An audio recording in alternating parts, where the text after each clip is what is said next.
Good evening to you from wherever you are joining us. This is Mayegun live. Thank you very much for joining me, brethren.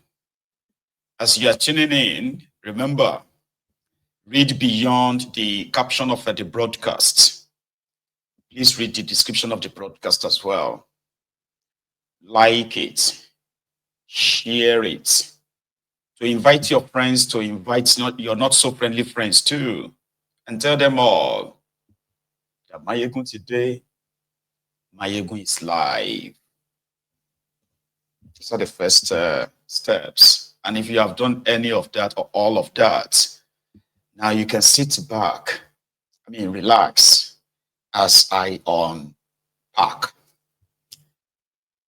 2 nights ago, or should we just roll it back to about a week ago, when the angry mob mobbed the alleged the traveling Hausa hunters, which led to a lot of reactions, including from these human rights or the emergency human rights lovers from northern Nigeria.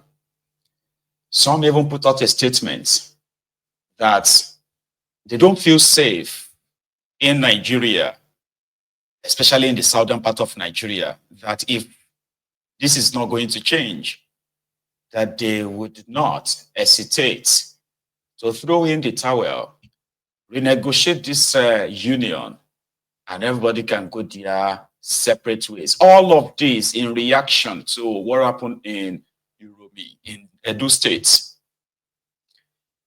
But while they were saying that yesterday, while I was sharing that with you yesterday, I specifically pointed out the mogul, who, if I have to give you an example of an hypocrite, it will fit in very well. Solomon Dalong, I think it's Dalong, the former minister under Bokwari, is from Plateau State. Plateau State, where you have Bokkos, local government area, the area that has been under attack, different attacks from the same people, the Fulani terrorists. And Bokkos is not the only place, right, experiencing these constant, endless violence, violent attacks from these terrorists. So when I saw Dalong with Najatu Muhammad yesterday, I just felt like, man, except what Adiola said on this platform, said Nigeria is like people living in a dystopia, like, it's like an unreal world. Like you are living in, you are like Nigeria is living on a loop or something that is not really real. Because when you begin to try to want to, use logic to reason about happenings or the characters parading themselves as political class and whatever class they parade themselves as in that contraption, when you want to try to like figure them out, you just feel like, so my head won't blow, my head just want to blow, Nisha, because you cannot logically understand what these guys are up to. That same 2 days ago was when they called the conference of concerned northerners, the Fulani terrorists that triggered this widespread distrust in the system, as well as, in whatever anybody has to say. The same Fulani terrorists that some of them want to do PR for, making you feel like you are the one with problems. You are the one who have problems. Okay? The fact that a Fulani terrorist goes everywhere and they could just massacre, and I'm talking about kill numbers of people, women and children, just like that, And these guys would not raise a whip or make a whip. Sometimes you see them like they'll say, oh, we condemn the insecurity, this and that. So how do you explain somebody who is a victim, whose people are victims of this same terrorism, join the likes of Najatu to say the southern Nigeria hates the north and the north don't feel safe? Does the people of middle belt of Nigeria feel safe in the hands of these armed terrorists as well? Have you even asked them? And the more this old bloc try to form, like keep dragging the middle belt into their wider northern Nigeria, it's really, like fortunately, the younger generation are getting to separate the wheat from the chaff, right? What happened in Bokkos? Bokkos is a local government area in Plateau State. 5 communities came under attack simultaneously, where tens, if not hundreds, of these terrorists, right, invaded these communities at the same time. And it is recorded. Some said immediately the report came out, right? The military knew, the police, everybody in the area, they just, and Bokkos it's not new, right? We have had, what do you call it, since even during the time of Bokwari, towards the end of the Bokwari's tenure, right? The most recent, where they've already slaughtered over 50 people. Some said 70 people, right? In the same Bokkos. So now the same Bokkos, right, is where they have now told us that they've killed 12 villagers, including children, 2 days ago. It didn't make the same, it didn't generate the same uproar. For the first time in a long time, right? I actually started seeing some, core northerners, when I talk about these Sharia northerners, started speaking in the manner that you would think, okay, that means they actually knew the problems all along. They can tell who the victims are. So they knew all along the Fulani terrorists, and that their actions in the last 10 years, right, has made people, right, to distrust the entire system. And there's nothing new. The killing seems to continue. So these guys are aware. Okay, that's a good start. Unfortunately, right, they had to mention some of these atrocities, right, to make themselves sound like they are sympathetic. At the same time, right, the killing of the 16 Hausa hunters or travelers, right, by mob in Edo State, is something that somehow, they shouldn't be having conversation around, okay? Because normally, if that happened, 10 years or 15 years ago, right? They don't have to explain themselves. They will just start killing, start burning properties, and the politicians will begin to pay condolences left, right, and center just because of that. Innocent people would have been, slaughtered, because things changed over time, and they realized that nobody has monopoly of violence. So, if not for the criminal APC, terrorist APC, right? People were capable of defending themselves from these marauding Fulani terrorists. But the system got involved. Decided to disarm the people, and people became, cows waiting to be slaughtered, waiting to be killed by these terrorists. So if you remove the hand of the government from it, they will defend themselves. Yeah. So here we are, the women, the children, men who got slaughtered. Probably since, like I said, they are not generating any form of, reactions. We are not hearing from the northern leaders, okay, issuing ultimatum. We give you the police. I have not heard from Tipnumbu. Do you get where I'm trying? Where I'm getting or taking this to right now? Do you know where I'm getting to, right? Because a week ago, you would think they will start a civil war by the end of the Ramadan. The way they were filming on social media, about Benin. I mean, it's all about Edo. Here we are, 12 innocent villagers. 18 others are said to have been hospitalized as well. Some said, Mayego, if they released 18, eyewitnesses said more than 100 people were slaughtered. I said, well, they are saying 12. And we had nothing.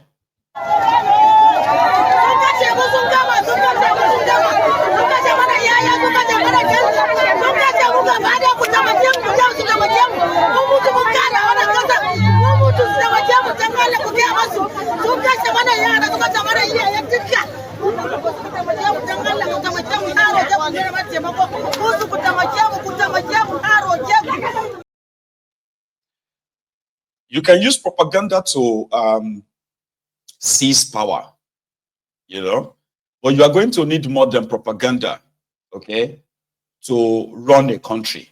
Governments use propaganda all over the world to push whatever narrative, but that will not stop them from living up to their responsibilities or expectations, right? Because once they don't, that's it, they are gone from that power. But with the Tifnubu and his gang, well, that is your own theory, Mayego. Propaganda is what we are feeding these guys. When we tell you that security has improved, just back to improve. If we tell you that the inflation has fallen, just know that it has fallen. Yeah. We tell you that unemployment rate has fallen, that is it. If you don't believe it, it's because you don't like us. If we tell you that a Port Harcourt refinery is working, right? Just believe it, it is. If you don't believe that, that is your own problem. So if we tell you that the things are getting better, if people are saying no, they are not getting better, that is their problem. So these ones are living on that propaganda enough that they actually believe it themselves. We have a long night. Here was Steve Numbu in December 2022 talking about his teamship. I don't know what, I just thought I should just flash back. Patrick Smith from Africa Confidential. Mr. Governor, welcome to London. This week, the Central Bank of Nigeria tweeted that the NNPC has not remitted 1 kobo of oil revenues in the past 6 months at a time when Brent crude, I think, is above 80 a barrel, heading upwards. Some would say something is going badly wrong with NNPC. Some would blame it on the organized theft of Nigeria's oil, as much as 400,000 barrels a day by colluding local and international companies and rogue officers in the security services. What is your solution to this very pressing problem? Thank you very much. As you remember, Chatham House produced a report some years ago, and your current president described it about blood oil when he was here, President Buhari. So the lady just there, please, yes, yeah, madam, please go ahead. Second question. Right, can I sit or stand? Stand up, then people can see you, please. Right, good afternoon all. Your Excellency, wonderful. The question I wanted to ask, you have touched on briefly. My name, first of all, is Baroness Tinuke Davis Kensington. I'm a Nigerian. You've touched on security, very important issue in Nigeria, but you've not told us how you're going to manage this. Would like you to tell us how you will manage security in Nigeria. And second part of my question, there's loads of kidnapping of women and girls in Nigeria, rape of our young children in Nigeria. Can you tell us, Your Excellency, how this will be managed? Thank you.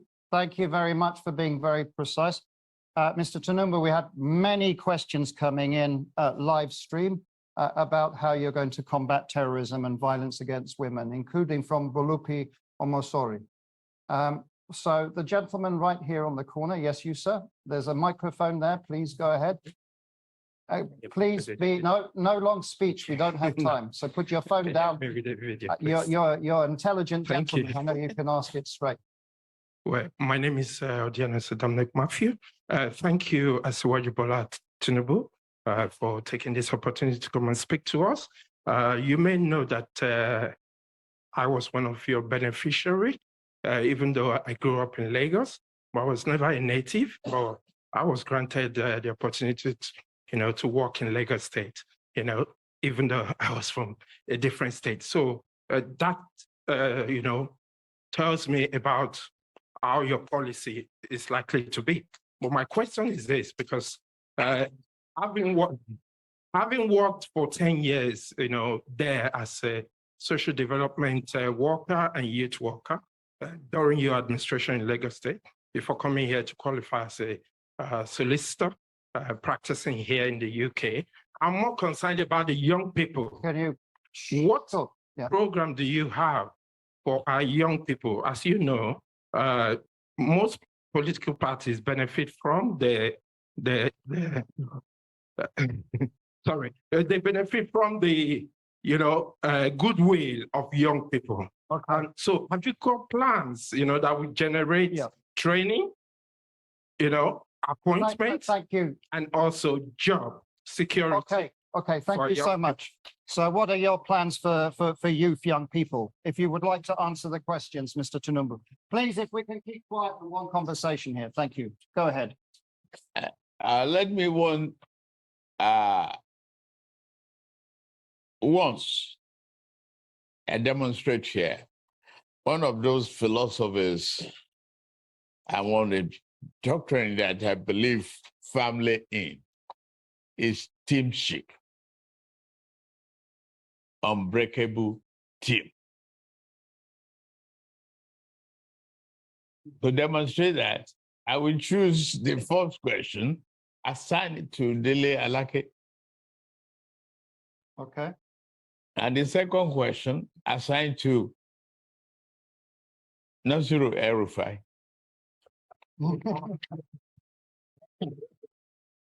And third question, assigned to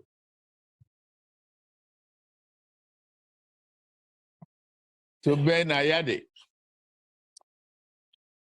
The great youth of Nigeria.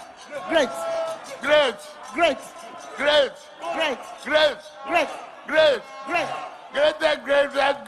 greatest, yo. Nuisance leleyi. Nuisance leleyi. That was Kolu talking about his teamship or what have you in December 2022. Tifnumbu is your president today. But if I ask you, where is your president? Say it is in Paris. Exactly. So whether they kill 11 people in Plateau State, in Bokkos, or Ehamufu in Enugu State, which is also bleeding as we speak, and people have been left on their own, rather than help them, they've resorted into hiring propaganda against them to dismiss all their protests, dismiss all their complaints and what have you. So where is the teamship? It's going to be in France for 2 weeks. And according to Onopunuga, the long-throat 80-year-old special advisor to Tifnumbu on Twitter, Instagram, and TikTok matters, Onopunuga, Tifnumbu will be working as your president from Paris in France. As if to say, oh, hang on. I think we all know that, as they say, you can't really shame the shameless. So what's the point? Right? It all started with Bokwari. Now you have the Jagaraditi, the Jagabanditi, right? Tifnumbu. So it's pretty much like the culture now. So the people of Bokkos, the people of Hamufu, the people of Benue, and all those places where the Fulani terrorists are currently running amok, they are on their own. But if anything should happen, that people decided to take their own law into their hands, it's called mob action, though, right?